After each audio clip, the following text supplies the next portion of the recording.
Hi friends, आप सबको फिर से शालू का नमस्कार। कल की कहानी आज फिर कंटिन्यूस करेंगे। बाबा चले गए थे बेलगाम और दादाजी चिढ़ गए थे मेरे से कि भाई ये शीशे में बहुत दिखती है। वो देखते थे मैं किताब भी लेके शीशे के सामने बैठ के पढ़ रही हूँ और आना जाना कुर्सी हमेशा मेरी शीशे के मिरर के आगे लगी रहती थी और मैं बहुत शीशे में देखना अभी भी मैं बहुत देखती हूँ। झूठ कहूँगी नहीं, अभी भी मिरर देखना बहुत पसंद है। तो क्या हो गया, बाबा चले गए। बाबा ने बोला कि एक दो तीन दिन में आप आ जाइए, तब तक हम थोड़ा बात बात करके फिर फिक्स कर देंगे। फिर बाबा चले आए खानापुर, फिर वापस आए।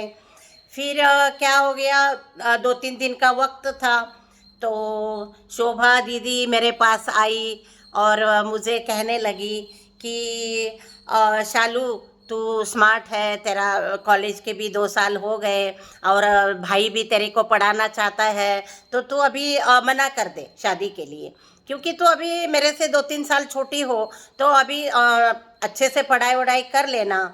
तो फिर वो बेचारी कहती रही, मैं भी सोचती रही कि मैं अगर ये दिल्ली जाएगी तो मेरा क्या होगा, क्योंकि गांव में लोगों को विश्वास ही नहीं हो रहा था। दिल्ली मतलब हमने किताबों में या कुतुब मीनार या उसमें देख के कि भाई पार्लियामेंट, लाल किला देख किताबों में देखा था।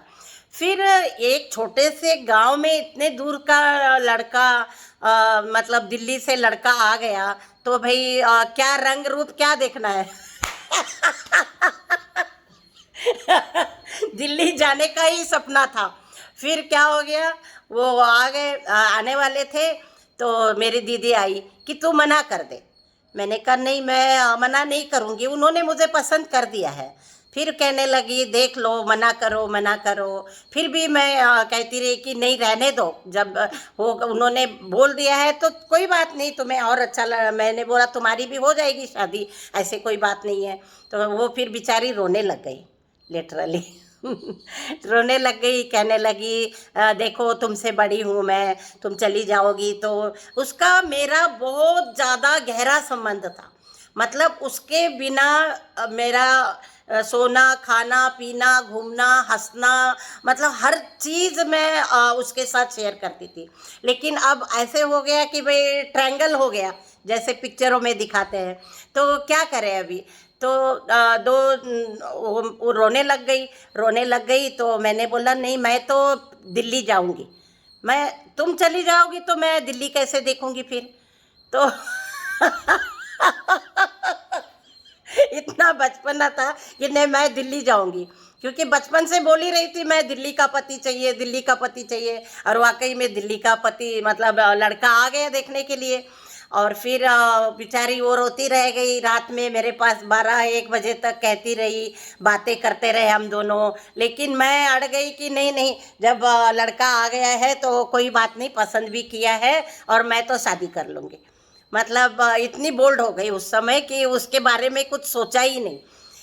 फिर उसके बाद चलो 2-3 दिन बाद उन्होंने आना था और मेरा भाई जो है डॉक्टर सुरेंद्र नाथ निर्मले, वो वहाँ था हुबली में केएमसी में, कुछ उसका एग्ज़ाम वगैरह चल रहे थे, तो वो नहीं आ पाया। उसके बिना ही ये सब कुछ बातचीत वगैरह हो गई।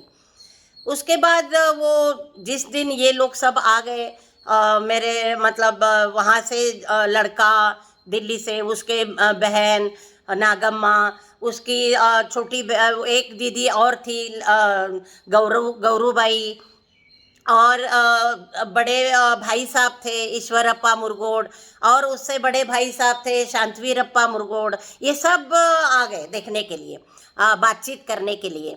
तो बातें फिर वो आ गए, सब कुछ बात बात चलने लगी और फिक्स ही हो गया एक तरह से कि भाई चलो अभी मुहूर्त वूर्त कुछ नहीं देखना है, तो हम 1-2 दिन में ही शादी कर देंगे, एक दिन में ही। तो उसके बाद भाई आ गया अचानक ही, उसको पता चला कि टेलीग्राम कर दिया था बाबा ने, ऐसे ऐसे शादी हो गई। तो वो आ गया और उसने हंगामा कर दिया कि आपने मेरे को बिना पूछ के ये शादी फिक्स कैसे की। मैं शालू को पढ़ाना चाहता था, उसको और आगे मैंने डॉक्टर बनाना था, बेलगाम में भी भेजना था उसको, तो आपने ऐसा क्यों किया। वो रोने लग गया। और फिर जो भीमराव मुरगोड दिल्ली से जो लड़का आया था देखने के लिए, उसको लेके वो नदी किनारे चला गया और बोलने लगा कि नहीं, आप मना कर दो, शादी मत करो, वो अभी छोटी है, उसको हमें पढ़ाना है, ये वो बहुत समझाया, बहुत समझाया। लेकिन जो लड़का दिल्ली से आया था, उन्होंने बोला कि आप बिल्कुल भी चिंता मत करो, आपकी जो छोटी बहन है उसको मैं पूरा ख्याल रखूँगा और ख्याल के साथ उसका मैं एजुकेशन कराऊँगा, आगे उसकी जो शिक्षा है आगे पूरा मैं उसको डिग्री तक मैं ले जाऊँगा, आप बिल्कुल भी चिंता ना करें। तो मेरे भाई को थोड़ी सी तसल्ली हो गई, मैं केयर करूँगा, मैं अच्छे से रख लूँगा, और तुम देख लेना, कल तुम देख लेना कि वो क्या बन जाएंगी। और सबके सामने शादी में ये बात हो गई कि शादी में हमको एक रुमाल भी नहीं चाहिए। देखिए कितनी बड़ी बात है। मतलब उन लोगों ने, सब भाइयों ने, बहनों ने सब ये बोल दिया कि आपकी लड़की हमें पसंद है और आपसे एक रुमाल भी नहीं चाहिए। सिंपल सिंपल हमारी शादी करके दे दीजिए, हम उसी में खुश रहेंगे। आपकी लड़की हमें बहुत पसंद आई है और हमें आपसे कुछ भी नहीं चाहिए। तो इतनी बात हो गई। और फिर बाबा भी खुश हो गए कि भाई कुछ भी नहीं मांग रहे, तो चलो अच्छा ही हो गया, अच्छा लड़का आ गया है, ऐसे करके। और फिर इसके आगे देखिए और क्या होता है। तब तक के लिए नमस्कार, धन्यवाद। फिर कल मिलेंगे, इसी कहानी के साथ आगे कंटिन्यूस करेंगे। धन्यवाद।